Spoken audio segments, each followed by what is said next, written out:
Cüngüden qovlap çıkarılgan Fransiyanın muhbiri Ursula Göyter hanım halkara matbuat muhbirlerini Cüngü hükümetinin ahbaratını senzor kılışığı karşı duruşunu müracaat kıldı.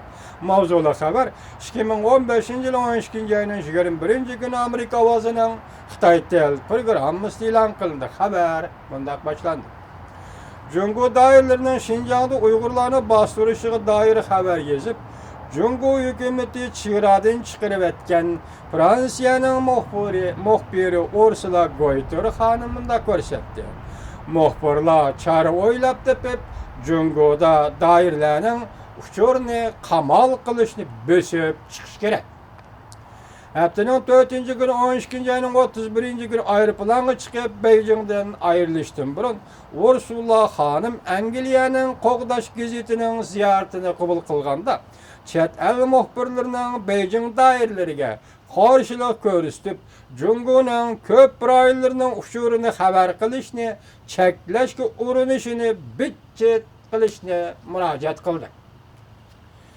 O mındak görset, Ursula hanım mındak görset, Cüngü hükümeti türlük tedbirlerini kollanıp Şizan qatarlıq jaylarning intayi muhim uçurlarını haber kılışqa tosqulluq qilib buyruq tushirganligidan qattiq g'azablanadiganligini bildirdi.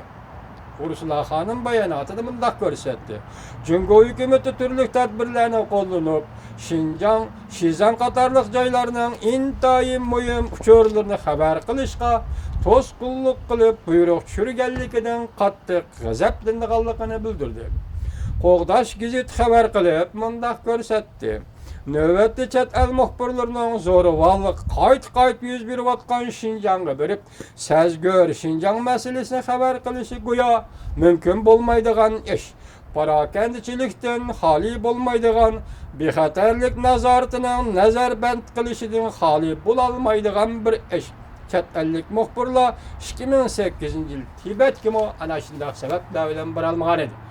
Demek hazır xalqaro muhbirlar den Ursula Göyter hanım Xitayning Şinjan to'g'risida qamal qilish siyosatini pash qilib o'tadi va xalqaro muhbirlarga Xitayning to'sqinligidan bo'sib o'tishni murojaat qilyapti.